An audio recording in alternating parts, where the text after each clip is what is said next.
Mateus 28, 18, a gente vê ali Jesus dando ordens. Uma ordem que ele deu ali é que vamos ao mundo e ensinemos o povo. Quer dizer, façamos discípulos. A ordem de Jesus Cristo é que façamos discípulos em todo o mundo. Que façamos discípulos.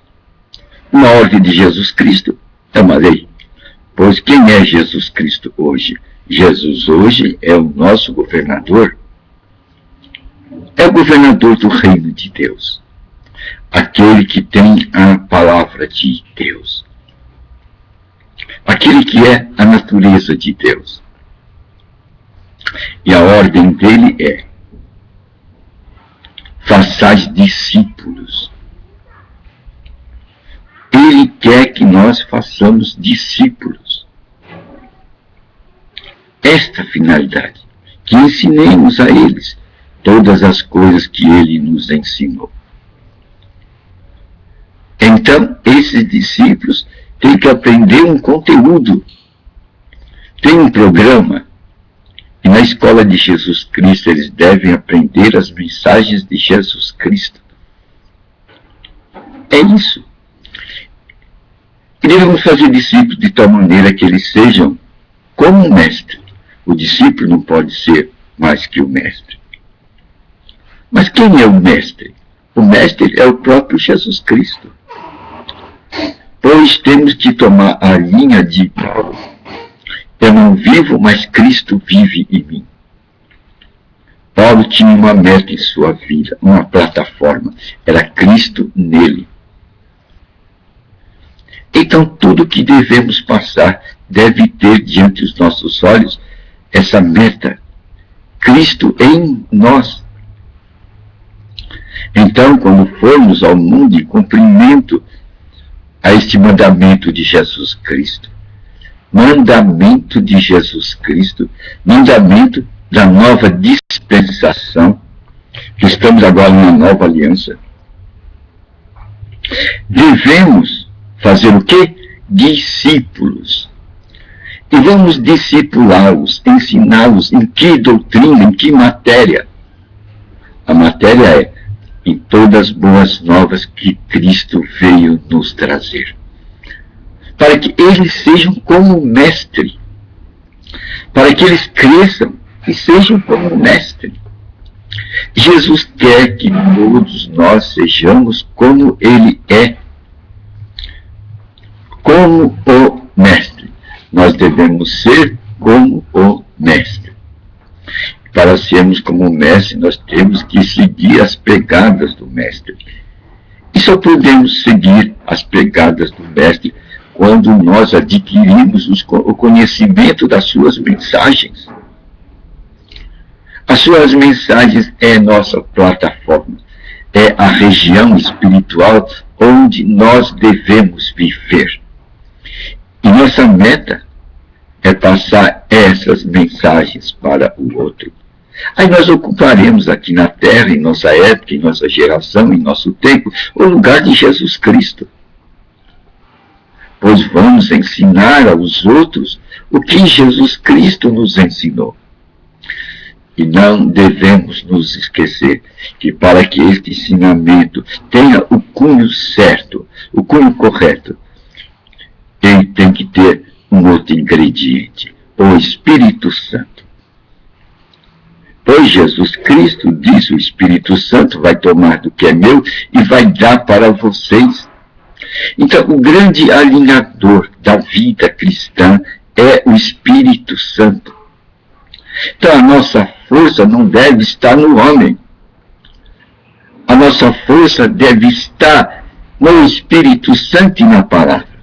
Pois é o Espírito Santo quem vai revelar a palavra para nós. Jesus disse, ele vai tomar do que é meu e vai dar para vocês. Mas para que o Espírito Santo tome do que é Cristo e dê para nós, faz-se necessário que nós tomemos uma atitude. uma atitude de dar tempo para Deus. Nós temos que nos tornar disponíveis, dar tempo para Deus. Deve ser uma das nossas atitudes. Dar tempo para Deus é um exercício de contemplação. Deus recebe glória nisso. É um tempo de adoração.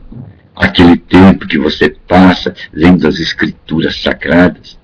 Você dá uma oportunidade, um ensejo do Espírito Santo entrar em sua vida e mostrar Jesus Cristo para você. É assim que a gente vai crescendo no conhecimento de Deus, à medida que damos oportunidade para o Espírito Santo trabalhar em nossa vida. E essa oportunidade para o Espírito trabalhar em nossa vida, nós as damos. Nós oferecemos ao Espírito Santo essa oportunidade quando nós damos nosso tempo a Deus. Como? Como vamos dar esse tempo a Deus? Lendo as Escrituras Sagradas, examinando, meditando. Aquele tempo é um tempo valoroso para o nosso espírito. É por este caminho que nós vamos fortalecer o nosso lado espiritual. E o Espírito Santo vai ter oportunidade, vai ter um ensejo de poder nos auxiliar no conhecimento de Jesus Cristo. E desta maneira, nós vamos crescendo de glória em glória, de conhecimento em conhecimento. Esta é a vida cristã. Esta é a vida de fé. E nós aprenderemos a andar com os nossos próprios pés. Nós teremos a nossa própria fé. Andaremos estribado na nossa própria fé. Mas fé revelada pelo Espírito Santo ao lermos as Escrituras Sagradas. Este é o caminho de Jesus Cristo. Ele quer que nós ensinamos o povo a tomar essa atitude e a dar essa disposição, e ter essa disposição de dar tempo a Deus. Podemos chamar isso um tempo de consagração. Aquele tempo que você fala agora, eu vou ler a Escritura Sagrada. Pode ser só, pode ser com família. Então, à medida que a gente vai lendo, de repente, algo brota, cresce em nosso espírito.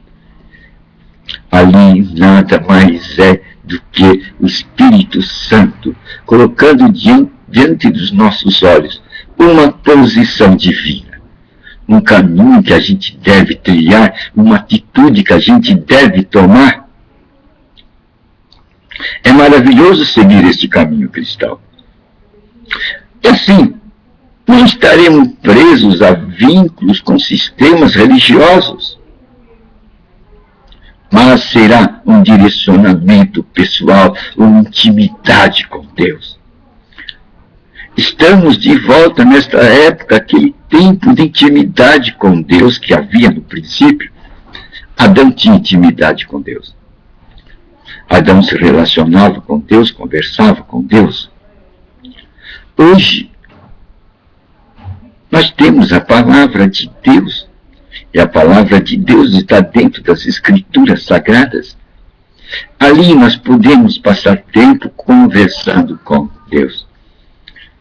E as direções que Deus quer que a gente tome, o Espírito Santo vai aclarar. Ele foi enviado justamente isso para mostrar Jesus Cristo a nós. E Jesus Cristo é a palavra de Deus. Jesus Cristo é o Verbo divino. Onde Jesus é a palavra. E essa palavra é iluminada para nós através da mediação do Espírito Santo. Jesus disse que o Espírito Santo não seria dado e vai ficar conosco. Isto é sinal que Ele está conosco e nossos dias estará para sempre.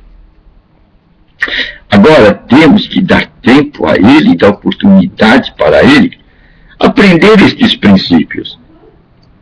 Por que tanta gente ignora o caminho de Deus? Ignora o caminho de Deus porque não sabe, não foi apregoado a eles, não foi ensinado a eles como buscar a Deus, quais os princípios, procedimentos pelos quais eu posso buscar a Deus. Não foi colocado as Escrituras como a voz do próprio Deus, as Escrituras como a vontade de Deus. Não foi colocado que o Espírito Santo está na terra para iluminar as Escrituras sagradas para nós. Mas atribuiu-se toda essa função aos sistemas religiosos. E todo sistema é bom, ele te protege, mas ele também te poda. O sistema poda. Cada sistema. Você tem que se adaptar ao governo de cada sistema, à linha de cada sistema. Mas a palavra de Deus está além de todos os sistemas. É que me diz, Jesus, ele quer que se faça discípulos. Mas muitos hoje estão fazendo ovelhas. Então a ovelha fica dentro do sistema. O sistema gera ovelhas. A ovelha vai prosperar, vai engordar. E é bom que a ovelha engorde. Por quê? O sistema que vai tirar a lã da onde? Da ovelha.